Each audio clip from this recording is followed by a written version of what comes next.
Again, sa mga po di pa po nakakilala sa akin, my name is Pastor Carl. I'm from New Gen Sasmuan. Isa rin po ako sa mga Primary 12 ni Pastor Lawrence. No? Probably lagi nyo nakikita dito no, every Sunday. Sana hindi kayo nagsawa. Sana di ba kayo nagsasawa sa pagmumukha ko, no? But again, no, all glory to the Lord, all praise to Him. No? So, let me just remind you with this verse. It's found in Matthew 13, verse 19. Sige, pwede natin i-flash yun. Matthew 13, verse 19. Alright, basahin niyo mabuti to, no? Kasi ito yung reminder ng Lord sa atin. When anyone hears the message about the kingdom and does not, understand it, the evil one comes and snatch it away.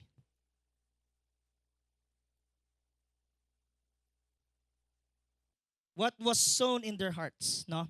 And this is the seed sown along the path.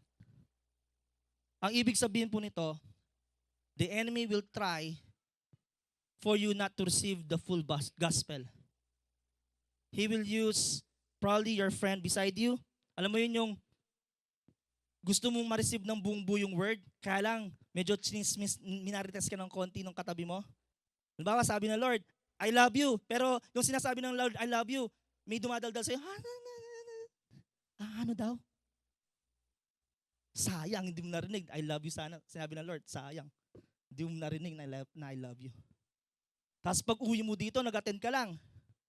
No? Parang nag-attend ka lang. Pagbalik mo sa bahay, naramdaman mo, parang di ako mahal ng Lord. Kasi nung nandito ka, hinayaan mo manakawan ka ng kalaban. So right now, the Lord is telling you, do not let the enemy steal away even a single letter of His word. Amen. Amen. O, tapikin mo muna yung katabi mo. Break muna tayo. Break muna tayo. Alright? Mapabata, mapamatanda. No? Wala pong excuse to. Kapag ang diablo hindi namimili ng edad, lahat nanakawan niya. Kaya sabi mo sa katabi mo, please, wag ngayon. Wag ngayon. Amen. Hallelujah. Alright. Sige, before tayo mag-jump in sa ating word, let's watch this video. Dito nakarelate. Sometimes in our life, nakakaranas tayo ng mga ganun moments, no? Lalo kapag usapang temptation na. No? Sino aamin dito na kapag nakakita pa sila ng red doors, parang makakaila pa. Mamawas-mawas lang pang bagya. Yeah? Yung nagpapawis pa. Tapos sabi ng Lord, kami minom. Huwag kang iinom. Pero nakita mo yung red doors. I miss you. Pagyelo yun. Yeah? Nakakamiss, no?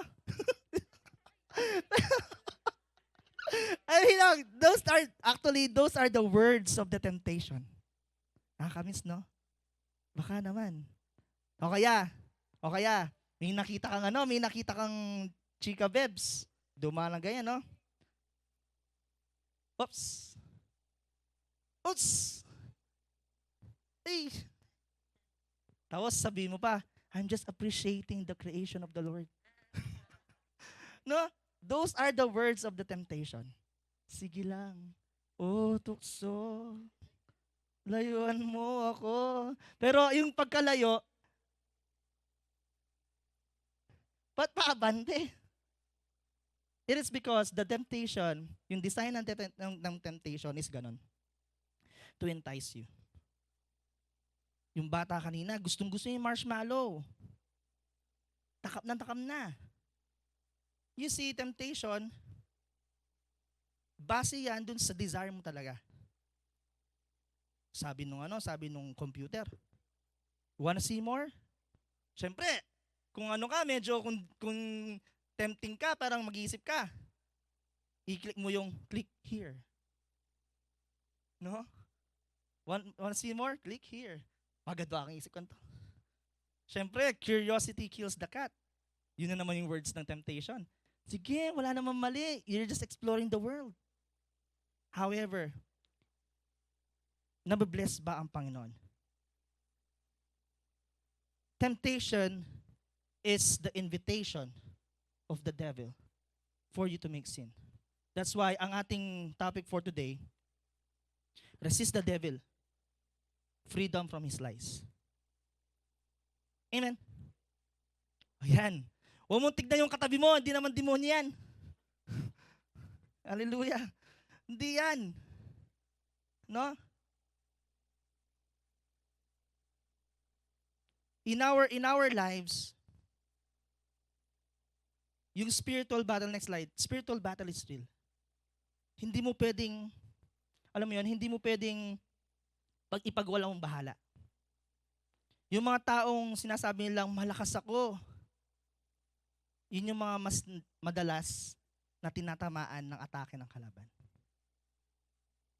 Ang mahirap ba doon, inaatake ka ng kalaban, mo pa balo. Hindi mo pa alam. Kasi ini-enjoy mo eh. Amen? Aamin tayo. Lahat na umaamin, gumagaling, tandaan yan. Hallelujah. Sabi dito, we should not only do a defense, but also offense. Hindi puro sangga ka na ng sangga. Si Manny Pacquiao, hindi naman siya magiging world champion kung panaya mong mimilaga pong, what do you call this? Sasangga. Kaya siya nanalo kasi nakaka-knockout siya. Amen. Saka makakita, basketball lahat, depensa. Di walang score. Walang mananalo. Sometimes in our life, kailangan din natin ng opensa. That's why, knowing your enemy is actually the best defense and offense. Nakalimutan ko lang din ng offense. Pero defense. Defense and offense yan. Totoo. Kaya nga, bago tayo makapag-resist sa kalaban o sa demonyo, kailangan kilala mo kung anong ginagawa niya. Alam mo kung anong ginagawa niya. Alam mo kung anong iniisip niya. At alam mo kung anong pakay niya. Paano ka nga naman makakapag-strategize kung di mo alam kung ano yung purpose ng kalaban mo? Paano nga ka naman mananalo sa laban o sa isang gera kung hindi ka magpapadala ng spiya para kilalanin yung kalaban mo? Same concept. We need to know our enemy first. Amen. Now, sino yung devil? In modern biblical translations o yung versions, the devil has seen as adversary. Kalaban siya. Kapag sinabing Satan, it means adversary against Lord and against us human. No? Lumitaw si Satan o yung devil as a serpent. As a serpent sa first book ng Bible, which is in Genesis, the serpent. You know, na-realize ko, si Satan, he will disguise himself as one of God's creation. Way before, yung mga animals and humans, they go along well. They go along well. So para alam mo yon, makausap, mapaniwala, kailangan maging isa ako sa mga creation. Maging successful naman, amen? Maging successful si Satan.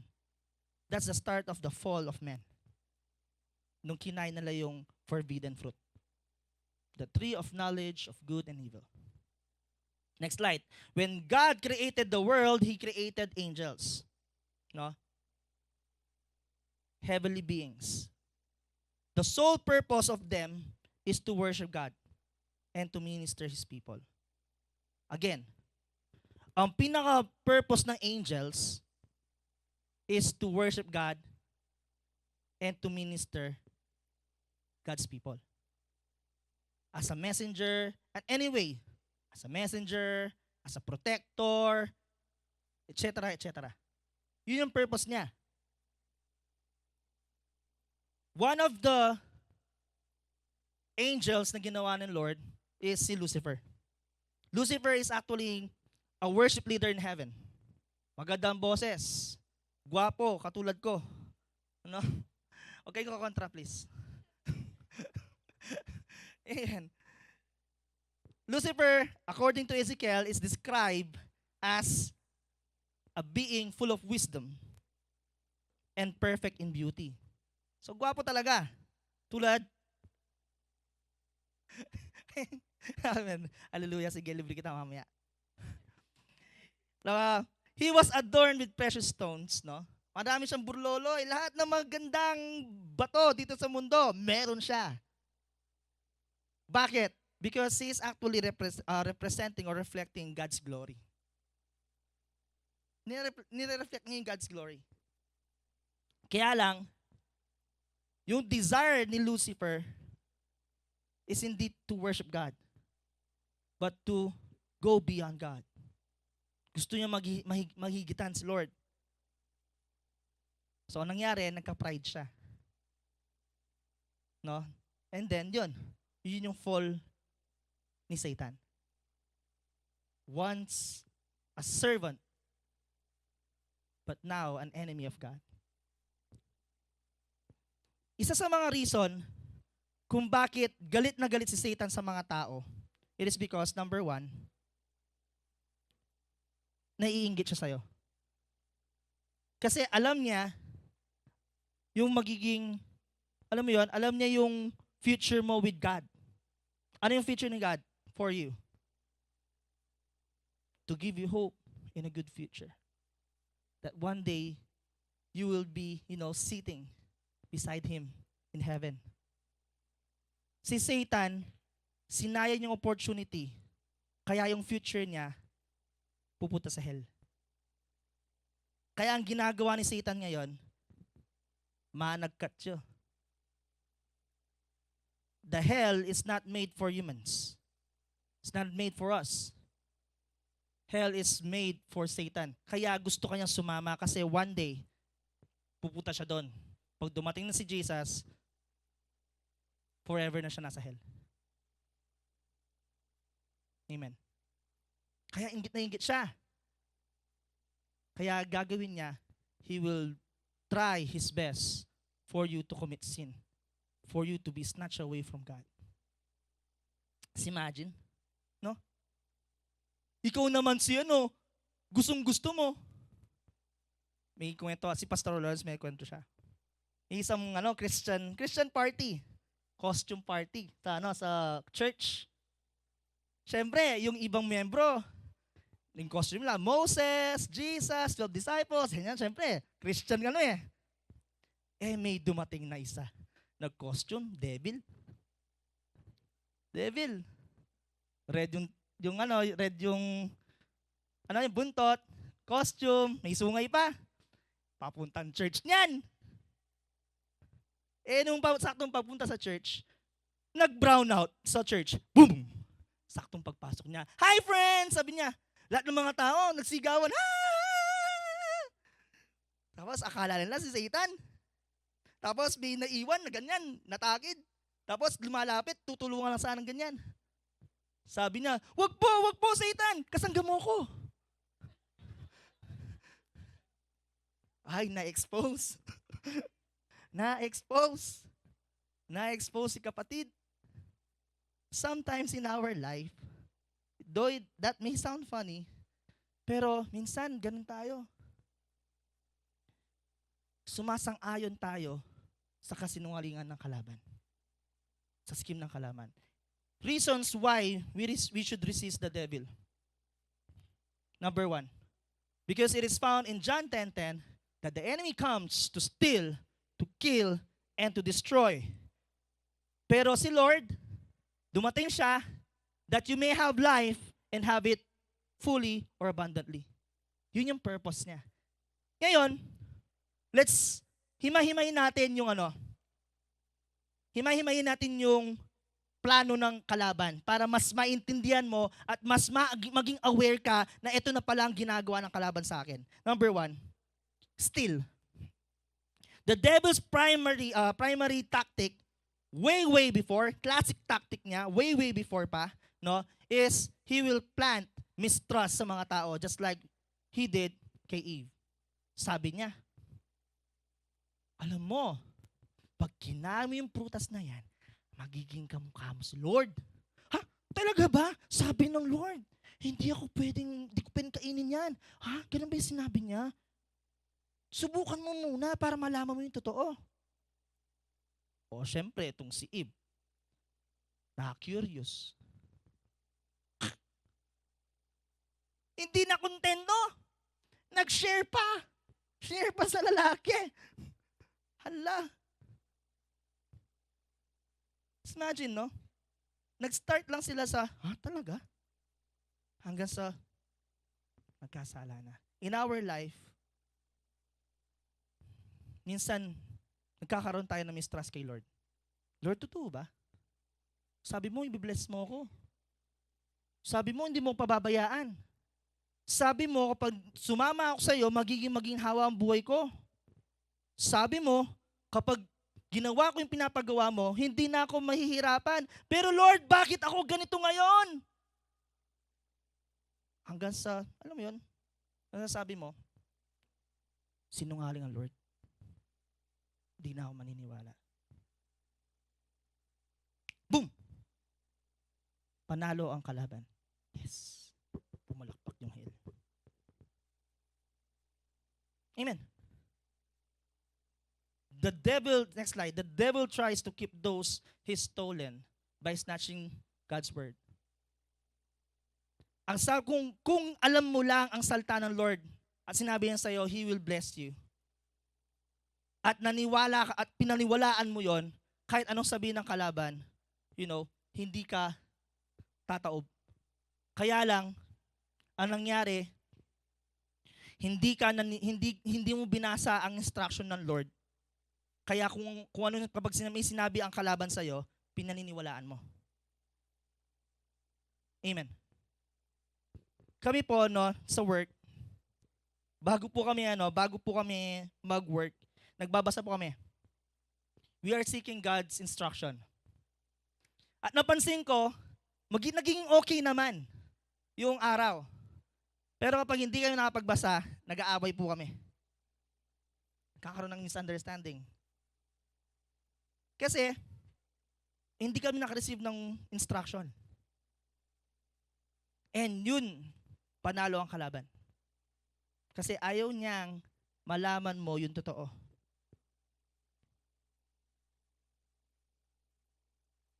God's word is like birds eating seeds. It is found in Matthew 13:19. However, si Lord, in John 10:27, He assures that those who follow Him cannot be taken away from His hand. Yun naman ang promise ng Lord. Only if you decide to stay with Jesus. Again, it all boils down to choosing Jesus in your life. Amen. Ang easy lang ng word, no? Madaling lunukin, madaling i-absorb, pero mahirap i-practice. Kasi minsan, ang best friend mo, ang kalaban. Lalo kapag nasa madilim ka. Lalo kapag mag-isa ka. The devil is sa kill naman tayo. The devil is so obsessed para sa kamatayan mo. Not only in physical, but he will kill your peace. He will kill your joy. Kasi kapag wala itong mga to, masasabi mo, "Hi, life is hard. Ako na lang lagi." Hanggang sa masasabi mong, "I'm all alone. Mag-iisa na ako. Sila, ang saya-saya nila. Kumpleto yung pamilya. Ako, nanay ko, tatay ko, hindi ako inaalagaan. Hindi nga ako kinakamusta." Depressed na ako, sasabihin pa nila. Nagkukunwari lang ako, kung ano lang. Hindi ko na gusto to.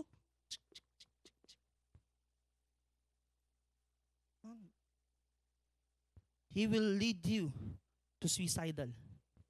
He will lead you to the decision in ending up your life. I just demonstrated, parang funny. Pero, it's real. Maraming Kristiyano ngayon, even pastors, actually sa Sasmuan, may isang pastor doon sa isang area namin, nagpakamatay dahil naghiwalay sila ng asawa niya. Na-realize niya na yung asawa niya may iba. As pastor, parang hindi niya parang nagkaroon siya ng pride na, ba't ganito? Ba't ganyan? Imbis na pinairal niya, the all things work together for good, ang pinairal niya, self-pity. Pastor yon. What more ikaw na makakaranas nito? That's why it is very important for you to realize that the enemy will try its best to kill you para maisama ka niya sa hell. Take note, kapag nagpakamatay ka, no negotiation. Walang pakiusap, you go straight to hell.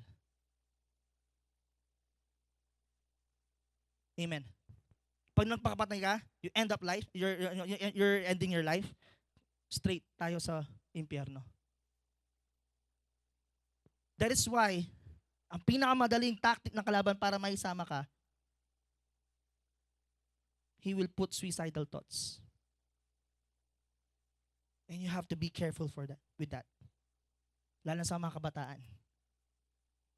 Amen.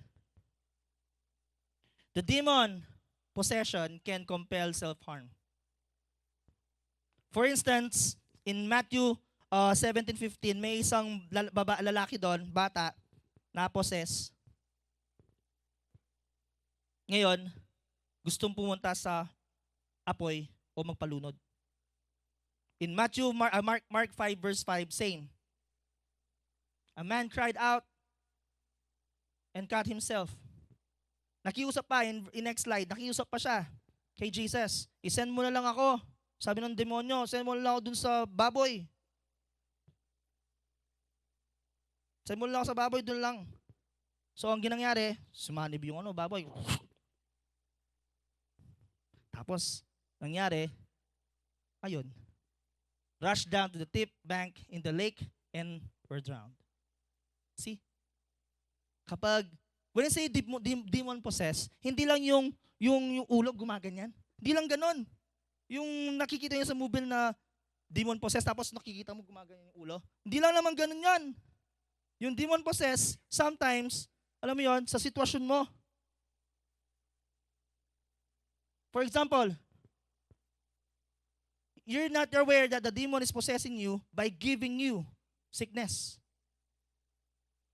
Kaya napaka-importante na kapag ikaw ay may sakit, simple man o chronic, nire-rebuke yan. Hindi yung, may sakit na ako, makalunos ko talaga, sopan niyo ko. Hindi, you have the power to rebuke that. You have the power to resist the devil. Huwag mong tanggapin yan. May cancer ka? Yes. I am victorious. Meron akong cancer, but the Lord will heal me in Jesus' name. Amen. Nagkakaroon kami ng problema ng asawa ko, ng pamilya ko. Pero hindi ako aalis doon. In Jesus' name, masasave yung family ko. Alam mo nga, yung one of the tactics of ng kalaban is he will use moral for you to not believe God, for you to kill your faith. Why? Ito yung sinasabi ng moral. Let's take, for example, divorce. Ang moral doon, ang good moral doon, okay lang. Good side to ha. Ito yun. Okay lang na hiwalayin mo yung asawa mo kasi you're just saving yourself. Bakit ka mag-i-stay sa lalaki or sa babae yon kung sinasaktan ka niya? Morally speaking, tama yon.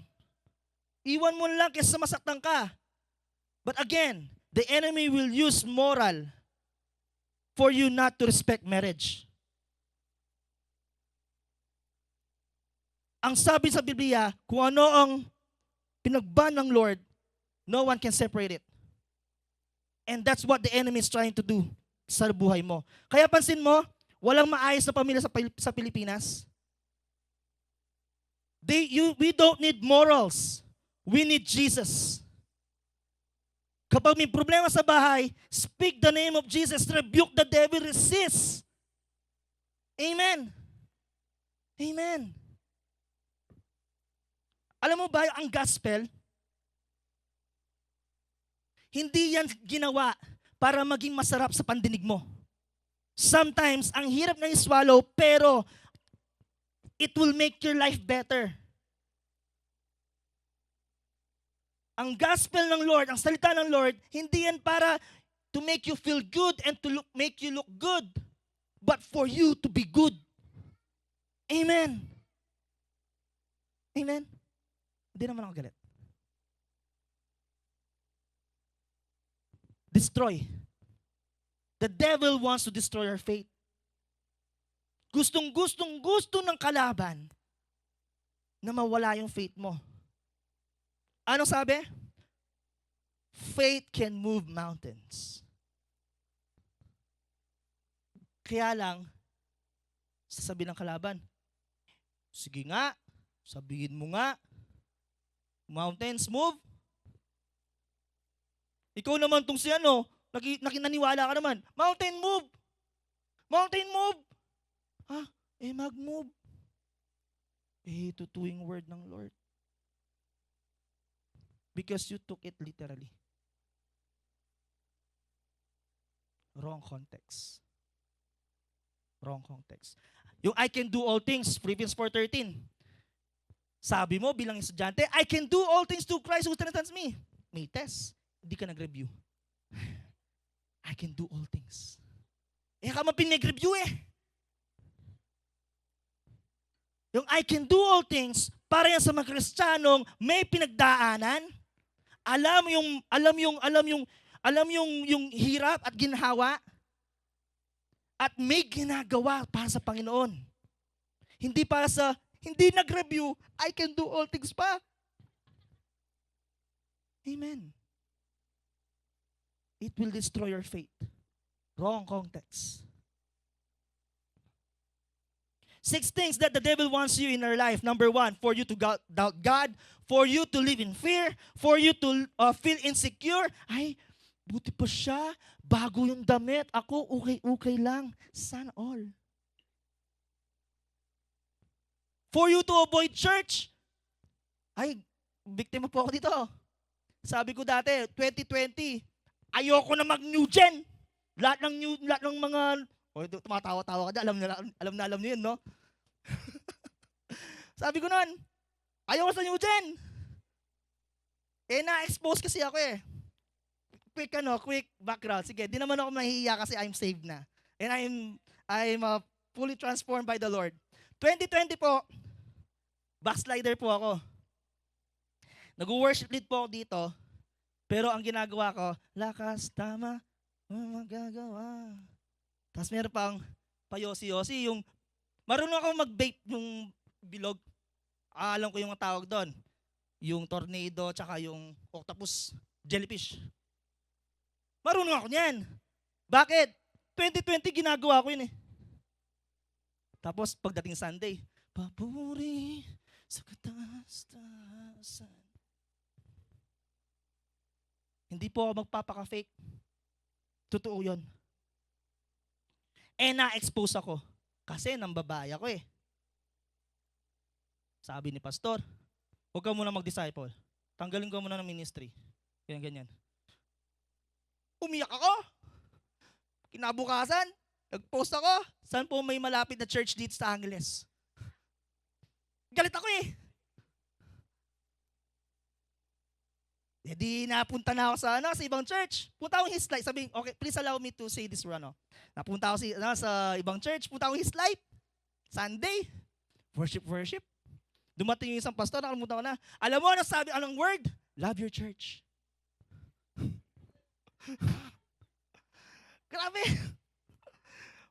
Hindi na ako bumalik sa East Life. Punta naman ako sa Punta ako sa Powerhouse. Powerhouse naman, kaya nakilala ko yung mga nandun eh. Alam, may protocol ang Powerhouse. Hindi ka lang basta tatanggapin doon. Tatawagan ka talaga nila, no? Tatawag sila sa kila pastor. Oh, may bata dito, ganyan. Pangalan ng Carla nangyari. Ganun sa Powerhouse. Kaya, grabe.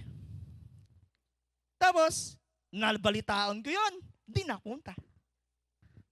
Ayoko kasi ma-affiliate kasi galit ako sa New Gen.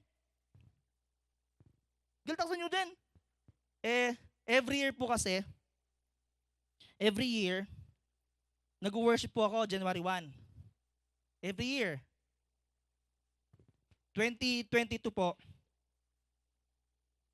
nag-worship ako. Sabi ko, sige Lord, mag-worship ko 30 minutes. Wow, parang utang pa na Lord yung utang na loob pa ni Lord yung i-worship ko siya, no? Sige, 30 minutes, sabi ko. Tapos nag-worship na ako, gitara. Yung kanta ko, I'm coming back to the... Yung 30 minutes ko, naging 3 hours. Bakit? Napasurrender po ako. Sabi ko kay Lord, rescue me. Hindi naman po ako masamang tao. And then, balik na po ako ng New Gen. Hanggang sa naging pastor, hanggang sa unti-unti, binabago ako ng Lord. Until now. Yun yung gusto ng kalaban. Avoid church. For you to be led astray. Para ako mamulubi, kaya kung saan church ako pumunta eh. Wala akong tahanan eh. For me to fail in life. Naging successful naman siya dito, nag-fail ako eh. But again, the Lord restored me. At kung ikaw, nakakaranas ka ng failure in life, resist the devil, you are now victorious. Come on. Amen? Receive that. Resist the devil.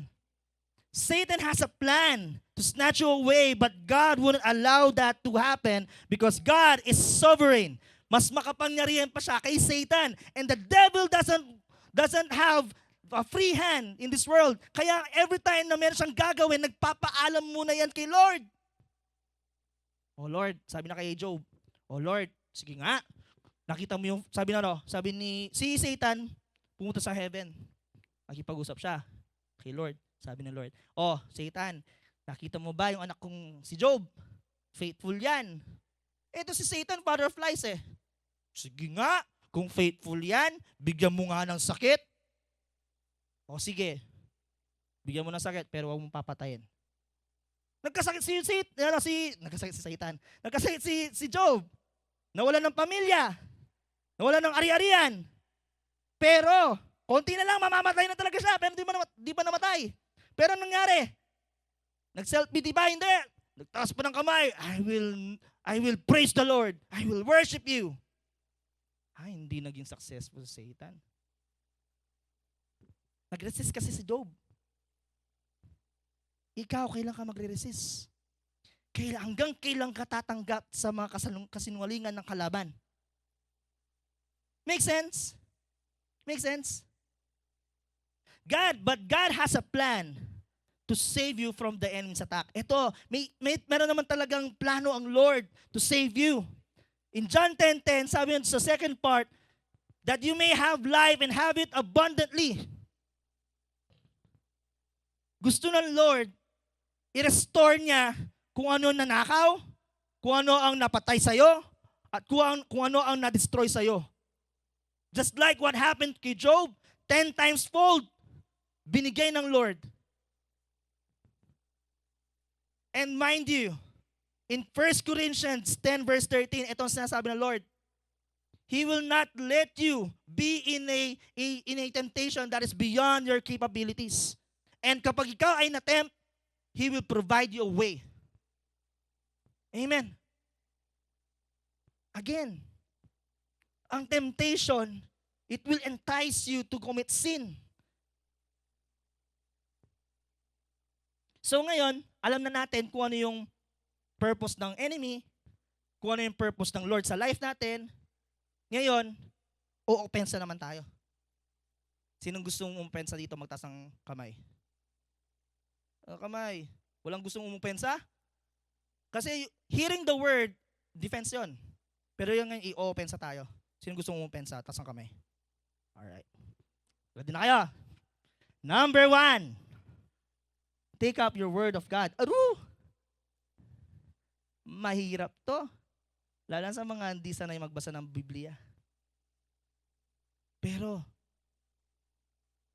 if you want to win over Satan's scheme, take up the word of God. In James 1 verse 22, it says here, do not merely listen to the word. Again, do not merely listen to the word and so deceive yourself. Do not do what it says. I-practice mo. Anyone who listens to the word but does not do what it says is like someone who looks in the mirror and after looking at himself, goes away immediately, forgets what he looks like. But whoever looks intently,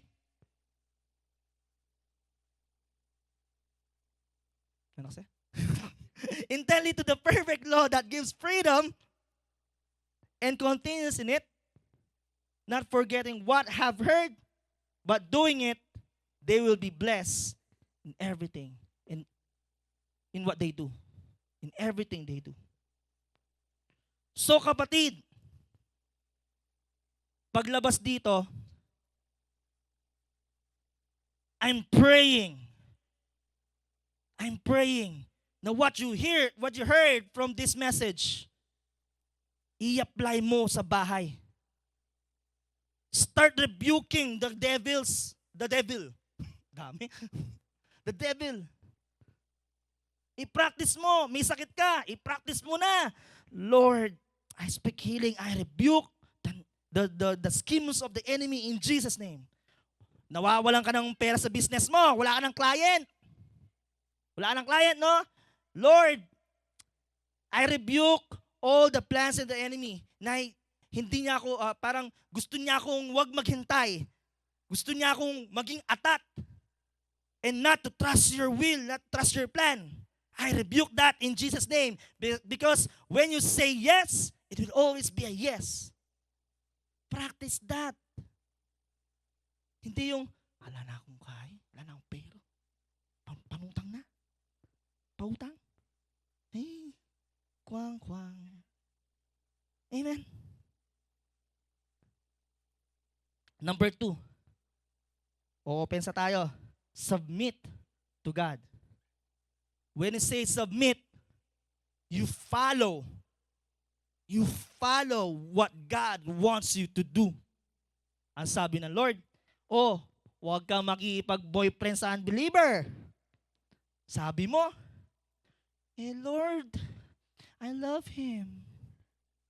Pwede bang invite ko na lang siya sa church tapos kapag nag-grow siya, maging born again, maging Christian, okay na siya.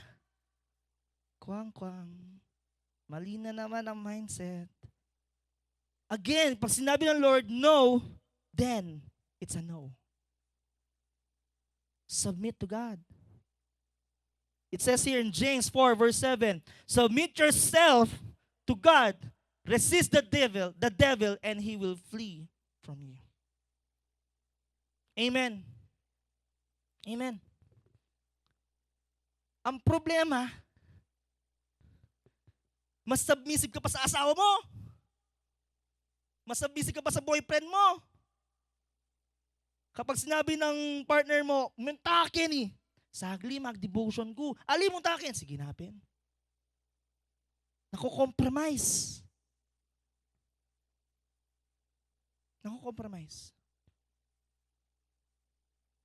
What if sabi ng Lord sa'yo, surrender? Give up. sacrifice your Isaac.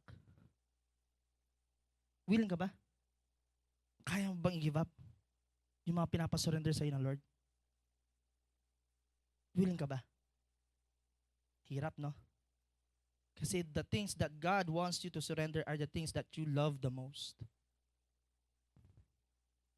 But again, submission will help us to resist further plans of the enemy. Number 3, humble yourself before the Lord. Ang problema, marunong ka ba kay Lord? Nakikipag-negotiate ka na nga, ikaw pag galit. Hindi na ako mag-church. Hindi na ako maniniwala kay Jesus. Nagkamali ka na, no? Ikaw yung mali.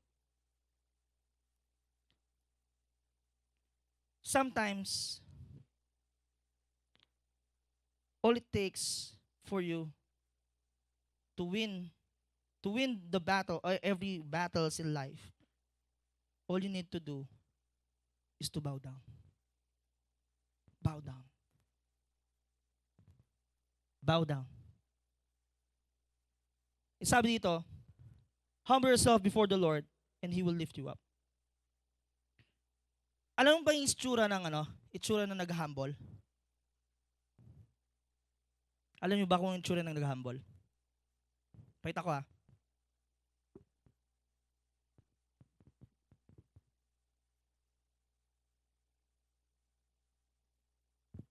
Kapag kasi ang head mo nababa, that indicates you're nothing. Inaamin mo na makasalanan ka. But again, God will lift you up. Till such time, mapapatingin ka sa taas. You'll be able to raise your hands. Kailan ka huling lumuhod?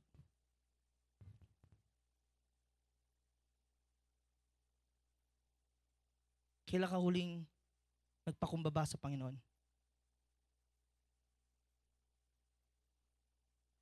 Number 4.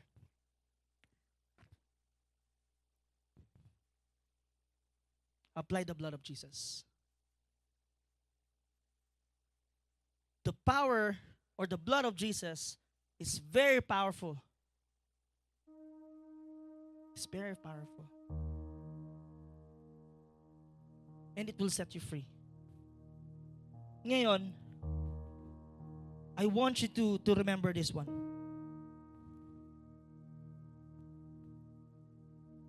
It says in 1 John 1:7, but if we walk in light, as He is the light, as He is in the light, we have fellowship with one another.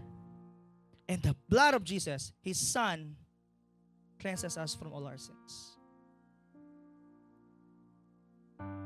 Amen. Ganun ka-powerful ang blood ng Lord. Nahihirapan ka mag-resist sa temptation? Nahihirapan ka ba mag-resist sa temptation? You don't have to fight. Just run. Run away from that temptation and run towards Jesus. And apply the blood of Jesus in your life. Amen. Given. Sige. Given. Nagkamali ka na. Nagkasala ka na. Bumigay ka na dun sa temptation, tinikman mo, kinain mo na yung marshmallow. Sige. But hindi yon ang ending. In John 10:10, Jesus came and give you life and have it abundantly. I-restore ka ng Panginoon kung nag-feel ka sa temptation na yan. Kung nag-give in ka sa temptation na yan. All you need to do is to ask forgiveness kay Jesus. The question is, let me talk to your hearts right now, New Gen Church. The question is, are you willing to ask forgiveness kay Lord? Are you willing na magpalinis sa Panginoon? And if ang sagot mo is amen, then why don't you talk to the Lord right now? Come on. Come on. Come on. You just have to come to Jesus. Come to Jesus. Come to Jesus. Jesus has already overcome the enemy. You have the power to resist the devil. Let's practice it. Right now, i-practice natin. Ang gagawin natin, humingi tayo ng patawad sa Panginoon. Come on. Come on. God wants you to be free from that sin na hindi ka makatakas-takas. Come on. Come on. Come on. Especially sa mga nag-ministry.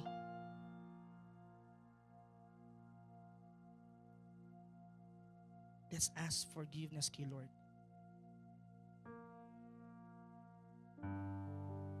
Come on. I cannot put those words sa mouth mo. Come on. It's between you and the Lord. But the Lord is inviting you to come closer to Him. Ask forgiveness. Humingi ka ng patawad dahil sa buhay mo, nag-give in ka sa temptation.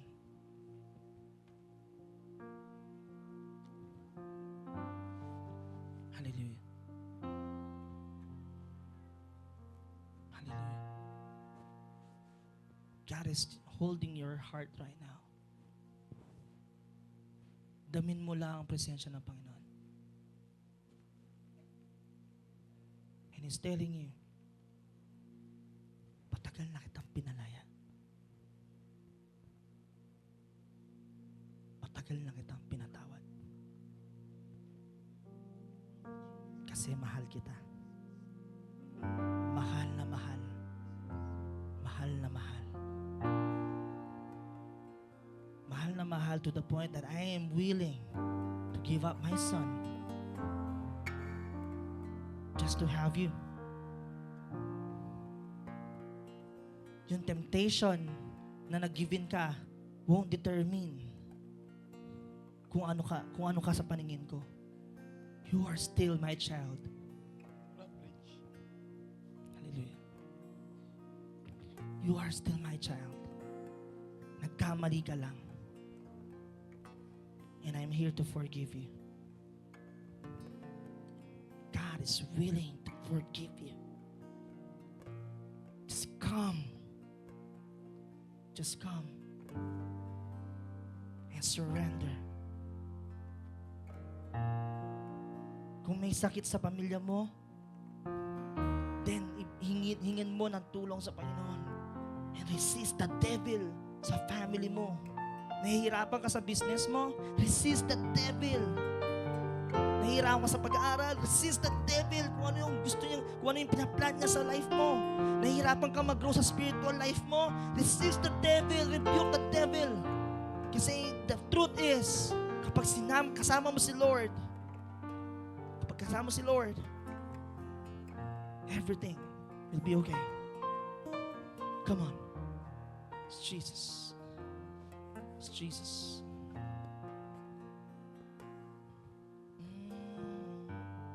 And if you're willing to surrender everything kay Lord, why don't you stand up to your feet and begin to surrender kay Lord? Na binibigay sa atin ng Lord ang ating mga wallet. Tama po ba? Wallet, ano? Wallet o kaya pouch or everything. Pwedeng mahingi o ma-request ko na kunin nga ninyo yon. Kunin ninyo sa inyong mga bulsa, sa inyong mga pantalon, sa mga bag, at baka hawakan po natin. Huwag po kayong mag-alala, hindi ko po ubusin yan. Meron lang po akong i-share. Ang wallet na maswerte, ano ba yun? Wallet na maswerte. Ano kasi? Seiko wallet. Hindi po Seiko wallet ang pag-uusapan natin doon, kundi ang lalagyan na galing sa ating Panginoong Yesus. Let me read about 1 King chapter 17 verse 8 to 16 habang hawak-hawak po ninyo ang inyong mga lalagyan ng kaban. Sabi dito sa verse 8, kaya sinabi sa kanya ni Yahweh, umalis ka rito, pumunta sa Serepta. Ito po ay isang buhay o kasaysayan ni Elijah nung nagkaroon po ng drought sa Israel. So pinapunta ng Diyos si Elijah sa isang lugar kung saan may mag-aasikaso sa kanya bilang inihanda ng ating Panginoong Diyos para sa kanya. May inutusan akong isang biyuda na magpapakain sa iyo roon. Pumunta nga siya roon at nang papasok na siya ng pintuan ng lungsod, nakita niya ang biyuda na namumulot ng panggatong. Sinabi niya sa babae, maaari po bang makiinom? Aalis na ang babae upang ikuha siya ng tubig. Nang pahabol niyang sinabi, kung maaari, bigyan mo na rin ako ng kapirasong tinapay. Verse 12, sumagot ang babae, saksi si Yahweh ang iyong buhay na Diyos, na wala na kaming tinapay. Ala na la pong pamangan. Mayroon na lang kaming kaunting harina sa kapangpangan, arina, at ilang patak na langis. Namumulot nga ako ng panggatong upang lutuin iyon at makakain man lamang kami ng anak ko bago kami mamatay. Ito ang ating Diyos, may natasan siyang magpapakain kay Elijah wherein ang byuda ay kakarampot na lang po ang kanilang resources. Kumbaga, ang kanilang lalagyan is saktong-sakto na lang upang sila'y makakain ng isang beses at hintayin na lang silang mamatay.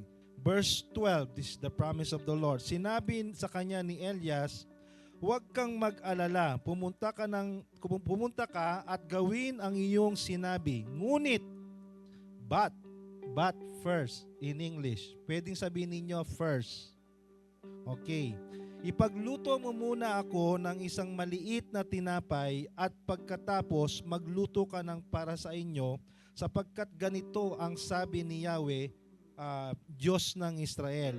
Hindi ninyo man mauubos ang harina sa lalagyan at hindi rin matutuyo ang langis sa tapayan hanggang hindi sumasapit ang takdang araw na papapatakin na ni Yahweh ang ulan. Verse 15, ginawa nga ng babae, sumunod siya, ang utos ni Elias at hindi naubos ang pagkain ni Elias at ang mga mag-ina sa loob ng maraming araw. Verse 16, hindi nga naubos ang harina sa lalagyan at hindi rin natuyo ang langis na sidlan tulad ng sinabi ni Yahweh sa pamamagitan ni Elias. Hawak-hawak ninyo ang inyong mga wallet.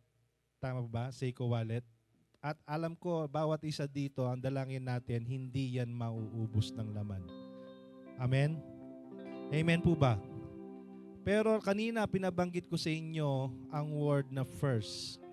Ang isa sa mga pinakamahirap na experience sa atin, sa buhay natin, yung tinatawag nilang financial crisis, yung crisis financial. Ito sa modern time natin ngayon, ito ang maaring pinakamahirap, second to the natural disaster na maaring mangyari sa buhay natin.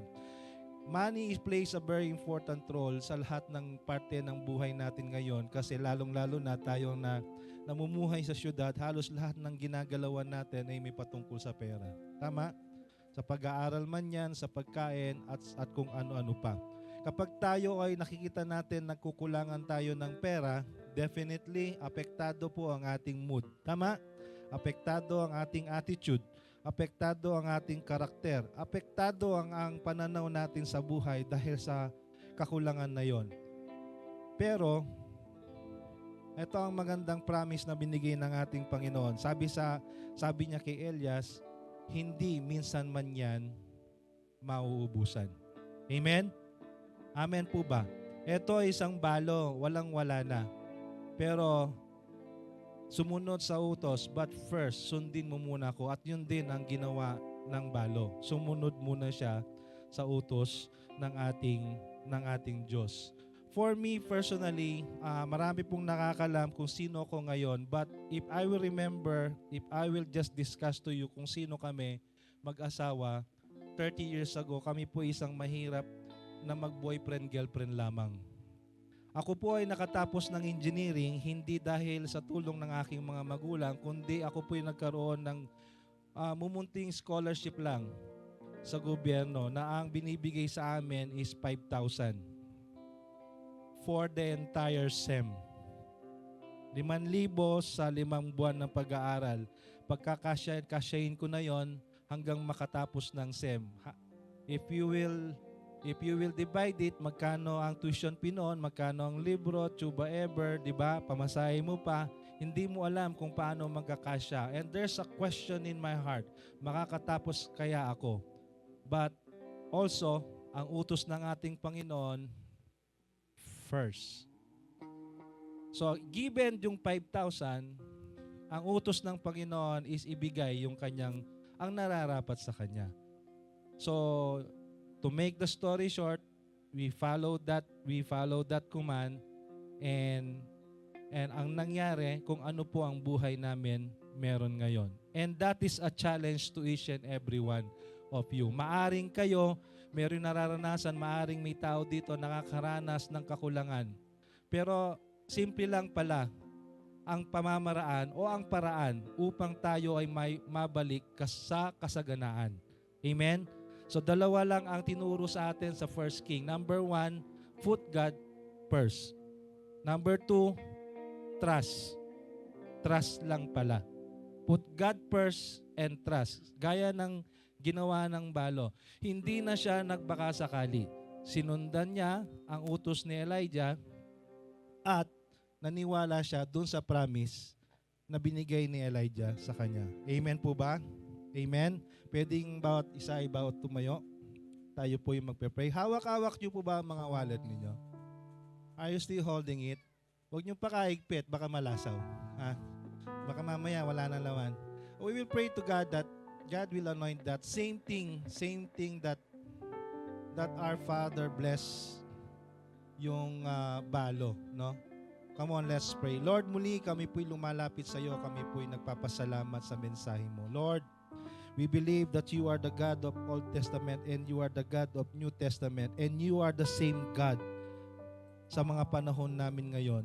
If you can do it before, you can do it now, O Lord. Lord, we believe in your authority sa lahat ng bagay. And Lord, sa oras na ito, Lord, natas po namin ang mga hawak-hawak naming lalagyan. Lord, your promise to us, ni minsan, Panginoon, hindi ito mauubusan. And Lord, we claim that promise. We claim yung salita mo na nakasulat sa Bible, Panginoon. And we believe, O Lord God, na ang salita mo, Panginoon, gaganap at gaganap sa aming mga buhay. Lord, ngayon pa lang nagpapasalamat na po kami. And Lord, part of that, Lord God, sa aming mga kinuha sa lalagyan, ang pagbibigay namin sa iyo, Panginoon. Lord, we pray sa bawat malilikom namin ngayong gabi that you bless the money that we will collect tonight, O God. Lord, gamitin niyo po ito para sa ikalalago ng iyong kaharian, Panginoon, at makatulong, Panginoon, sa lahat ng gustong magtiwala, manampalataya sa iyo, Panginoon. Lord, I speak favor, Lord God, blessings, O Lord God, and we claim your word. Kapag kami nagbigay, sabi mo sa iyong salita, babalik ito ng siksik, liglig, at umaapaw. Ngayon pa lang, Panginoon, nagpapasalamat na po kami. Ito po ang aming samot dalangin sa pangalan ni Jesus. Ang lahat ay magsabi ng Amen and Amen. Pagpalay po kayo bawat isa.